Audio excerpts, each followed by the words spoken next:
మీ అందరికీ తెలుసు, మన మునుగోడు నియోజకవర్గంలో టిఆర్ఎస్ ప్రభుత్వం వచ్చినప్పటి నుంచి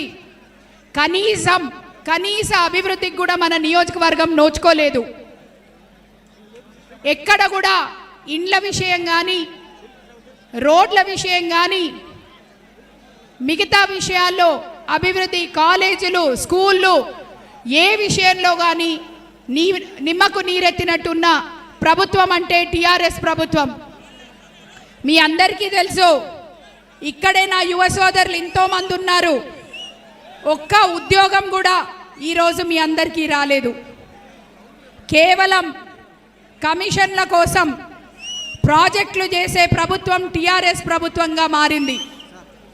అదేవిధంగా గత ఎన్నికల్లో ఇదే జెండా పుచ్చుకొని రాజగోపాల్ రెడ్డి గారు నాకు రావాల్సిన సీట్ని కూడా తీసుకొని వస్తే ఇక్కడ మనందరం ప్రచారం చేసి అత్యధిక మెజారిటీతో వారిని గెలిపించినాం. కానీ ఈరోజు మన పార్టీని, మన ప్రజల్ని మోసం చేసి ఆయన నైతికంగా వంచన చేసి వేరే పార్టీకి పోయి ఈరోజు మన పార్టీని తుంగకు దొక్కాలని చెప్పి చూస్తున్నాడు. ఇక్కడున్న మీ అందరినీ నేను కోరుకుంటున్నాను, ప్రాధేయపడుతున్నాను. మీకు అభివృద్ధి ప్రదాత అయిన మీ నాయకుడు పాల్వాయి గోవర్ధన్ రెడ్డి గారి కూతురుగా ఈ గడ్డ ఆడబిడ్డగా మీ అందరినీ పేరు పేరున ప్రాధేయపడుతున్నాను. ఈరోజు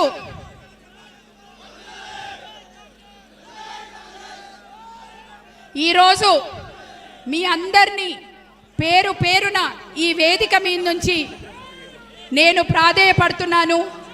మీ బిడ్డను, మీ ఆడబిడ్డను దయచేసి ఈ నైతిక యుద్ధంలో, ధర్మ యుద్ధంలో ఒంటరి పోరాటం చేస్తున్న మీ సోదరిని, మీ బిడ్డని మీరు కాపాడి ఆదరించి మీ అమూల్యమైన ఒక్క ఓటు వేసి నన్ను గెలిపిస్తే మా తండ్రి ఏ ఆశయాల కోసం జీవించిండో,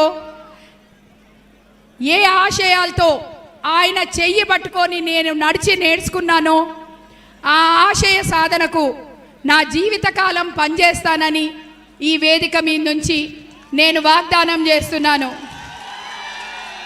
మీ అందరినీ నేను ఈరోజు నా చేతులు చాచి, నా కొంగు చాచి ప్రాధేయపడుతున్నాను. మీ ఒక్కటే ఒక్క ఓటు ఈసారి ఈ ఎన్నికల్లో నాకు వేయాలని చెప్పి కోరుతూ, ఈరోజు ఇంత పెద్ద సభ జరుగుతున్నా కానీ ఒక్క బాధ మాత్రం నాకు మిగిలిపోయింది. ఈరోజు ఈ వేదిక మీద ఇంతమంది పెద్దలు ఉన్నా కానీ ఈరోజు నాన్న లేని లోటు నాకు తెలుస్తుంది.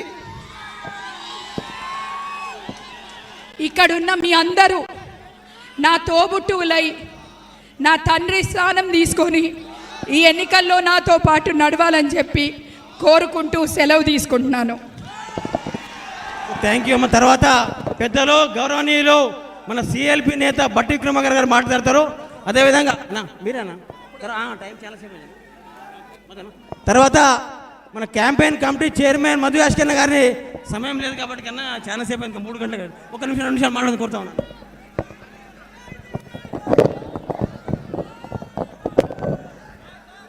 కాంగ్రెస్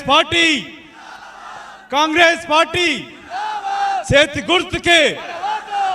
గుర్తుకే కీర్తిశేషులు మా అత్యంత ఆప్తులు పాల్వాయి గోవర్ధన్ రెడ్డి గారి యొక్క కుమార్తెగా, ఈ ప్రాంత ఆడిబిడ్డగా, చెల్లెలి స్రవంతి గారిని కాంగ్రెస్ పార్టీ అభ్యర్థిగా అత్యధిక మెజార్టీతో గెలిపించి కీర్తిశేషులు గోవర్ధన్ రెడ్డి గారు ఈ ప్రాంతానికి, తెలంగాణ రాష్ట్ర ఏర్పాటుకి చేసిన సేవలు గుర్తించుకుంటూ ఈ ప్రాంతం నుంచి మన బిడ్డ, మన చెల్లె పాల్వాయి స్రవంతిని గెలిపించాలని కోరుతూ ఈ సమావేశానికి వచ్చిన కాంగ్రెస్ అగ్ర నాయకులందరికీ కూడా మా అందరి తరఫున మునుగోడు ప్రజలకు విజ్ఞప్తి, గత 8 సంవత్సరాల నుంచి ప్రజాకంటక పాలన కొనసాగిస్తూ తెలంగాణను దోచుకుంటున్న టీఆర్ఎస్ పార్టీని బొందబెట్టాలి.